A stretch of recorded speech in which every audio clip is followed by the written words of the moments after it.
Hello viewers, কেমন আছেন আপনারা সবাই? আজ খুবই গুরুত্বপূর্ণ একটা ব্যাপার নিয়ে আমি আপনাদের মাঝে ডিসকাস করব। অবশ্যই সেটা গাড়ি নিয়ে। আমরা সবাই গাড়ি পছন্দ করি।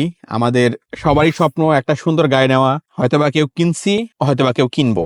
কিছু কিছু জিনিস যদি আমরা নিজেরাই জেনে রাখি, বিশেষ করে আমরা যারা দেশের বাইরে গাড়ি চালাই, এখানে তো আপনি ইচ্ছা করলে মেকানিক্স যে কোনো জায়গায় পাবেন না। এদের কাছ থেকে অ্যাপয়েন্টমেন্ট নেওয়া লাগবে।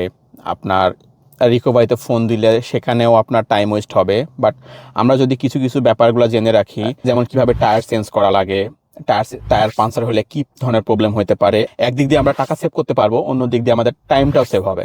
কারণ এখানে প্রত্যেকটা সেকেন্ডের এখানে মূল্য আছে। তো চলুন আমরা দেখি একটা গাড়ির জন্য কি জিনিসগুলো সঙ্গে রাখলে যে কোনো ধরনের প্রবলেম থেকে আমরা খুব দ্রুতই সলভ হয়ে আসতে পারবো। আমি সবসময় গাড়িতে অনেক কিছু রাখি যেগুলো খুবই গুরুত্বপূর্ণ, সেগুলো অবশ্যই আপনাদের সঙ্গে গাড়িতে রাখবেন।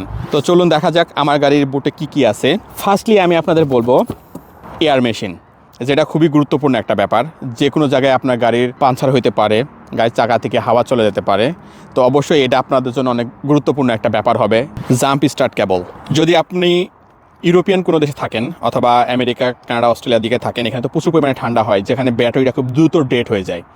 তো আপনার কাছে যদি একটা জাম্প স্টার্ট থাকে, জাম্প কেবল থাকে, তো সেই ক্ষেত্রে আপনি যে কোনো গাড়ি থেকে আপনি পাওয়ার নিয়ে আপনার গাড়িটা স্টার্ট করতে পারেন। সেই ক্ষেত্রে আপনি এটা মানে খুবই উপকৃত একটা ব্যাপার হতে পারে আপনার জন্য।